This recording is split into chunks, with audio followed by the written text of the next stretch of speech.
Sud Radio, 10h midi, Valérie Expert. Et le vendredi, on est content parce que Gérard Collard est là. Bonjour Gérard. Bonjour. Vous êtes libraire à Saint-Maur, c'est la Griffe Noire.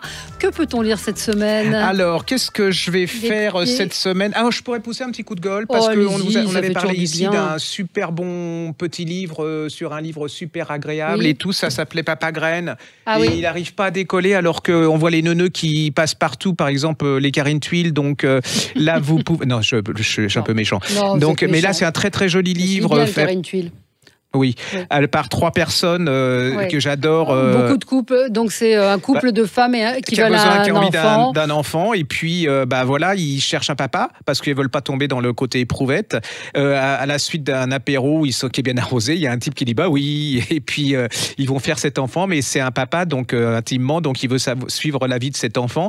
C'est drôle, c'est subtil, c'est pétillant, mais en plus c'est profond. Donc c'est la preuve. J'en ai un peu marre de cette époque où on peut pas parler de choses sans s'agresser, être violent, être méchant. Non, mais il y a des livres qui font du bien. Absolument, et ça ouvre, ça peut ouvrir sur la discussion. Enfin voilà, allez-y, c'est vraiment un joli livre pour les fêtes. Pour les fêtes ou pas. Ça s'appelle Papa Graine chez Anne Carrière, Isabelle Maltese, Audrey Hervé et Guillaume Chérel. Il y a un livre qui est bien aussi, que j'aime pas parce que c'est un peu péjoratif de dire feel good, mais l'Italienne qui ne voulait pas fêter Noël, c'est chez Buchet-Chastel. C'est très l'écriture surtout est sympa, c'est drôle, il y a beaucoup d'humour. C'est une jeune étudiante italienne qui est à Paris, elle rencontre, elle se fait des copains, dont un couple d'homo un peu particulier, et ils lui disent tu ne seras pas capable de ne pas fêter Noël dans ta famille cette année. Et donc elle repart en Italie et elle dit ne comptez pas sur moi à Noël. Voilà, et il se passe plein de choses. Enfin, je ne vais pas vous le raconter. C'est énormément d'humour. C'est vraiment, ça fait plaisir de lire des livres comme ça. Ça s'appelle L'Italienne qui ne voulait pas fêter Noël. La couverture, elle est ultra sympa. C'est une petite Fiat 500 avec un jaune avec un sapin de Noël. C'est chez Buchet-Chastel. L'auteur s'appelle Jérémy Lefebvre. Il a vraiment un talent d'écriture. C'est drôle, c'est impertinent. Moi, j'ai passé un super moment à lire ce livre-là. Notre coup de cœur de la semaine dernière, on va le refaire pour Gaël Nohan, La part des flammes. Vous avez vu le carton du Bazar de la Charité sur TF1. S'il y a un livre à lire sur cet événement, c'est celui-ci. En plus, c'est en poche, ça coûte pas cher parce qu'il y a plein de choses qui ressemblent, qui sont parues. Sauf que là, c'est vraiment le livre c'est livre et référence. C'est vraiment, si vous voulez vivre, moi, c'est ce que j'ai dit, c'est quand on lit ce bouquin, on a l'impression de se faire son téléfilm à soi. Et puis, c'est bizarre parce que c'est les 3 femmes, comme dans le... Enfin voilà, on va passer sur le sujet, mais allez-y, c'est un incontournable. Et puis à Noël, parce que là les gens commencent à mémoriser ce qu'ils vont offrir pour les fêtes. Là si vous cherchez un petit cadeau super sympa, pas cher, vous avez une petite merveille quoi. Bon, très bien. Écoutez, donc ça s'appelle La part des flammes, Gaël Nohan. C'est en édition de poche, ça coûte pas cher. Si vous avez aimé le Bazar de la Charité, c'est ce qu'il faut lire. Alors, un incontournable encore pour les fêtes, le polar de ces fêtes, parce que c'est une de nos passions. C'est Paul Cleves, ce Nouveau-Zélandais. J'adore.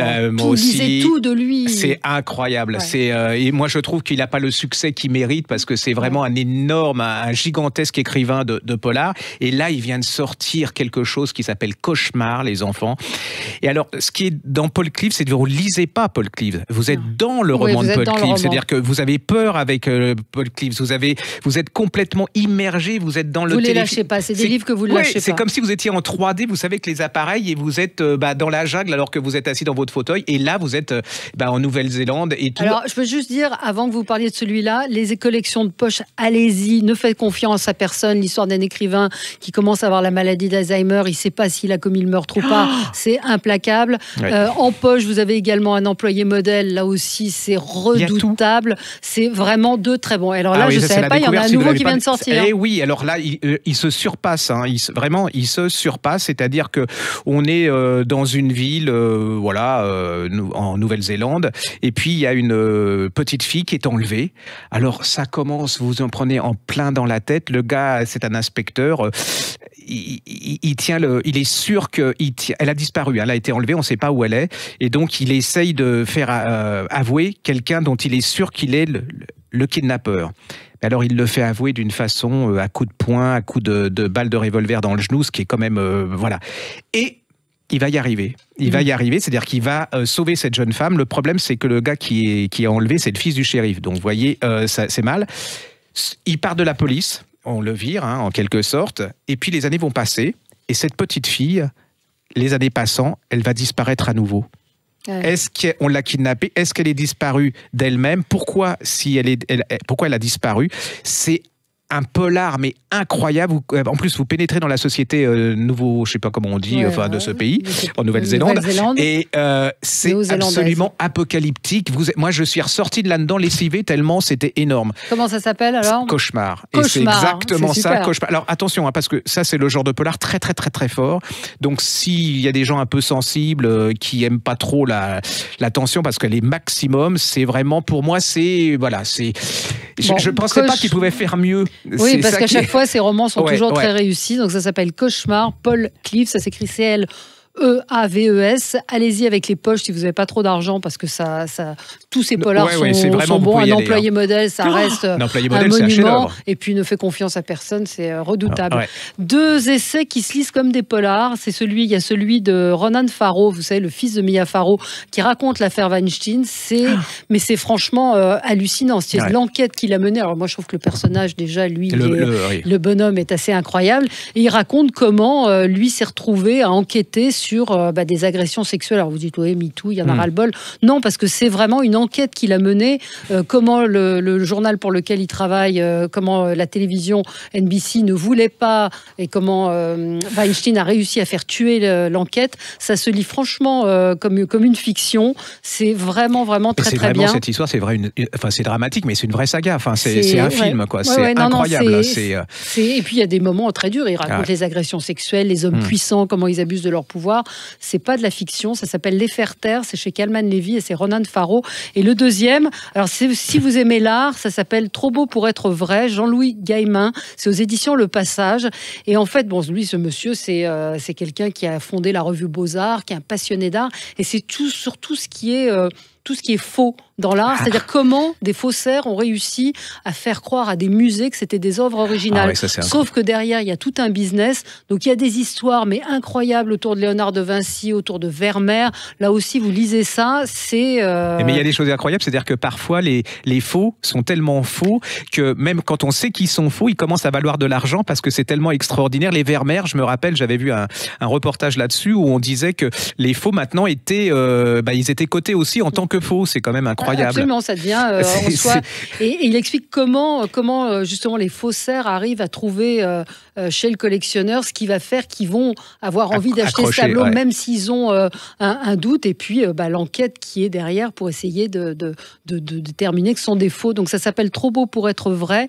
Jean-Louis Gaimin, G-A-I-2-L-E-M-I-N, c'est aux éditions Le Passage. Alors un autre polar, mais alors ça c'est le contraire de Paul Cleaves, c'est-à-dire que c'est excellentissime, mais c'est si vous voulez pas de sang, enfin de grosses pression comme ça, c'est un polar psychologique. Alors surtout, évitez la couverture parce que elle est neuneux, mais c'est pas possible qu'on soit aussi neuneux.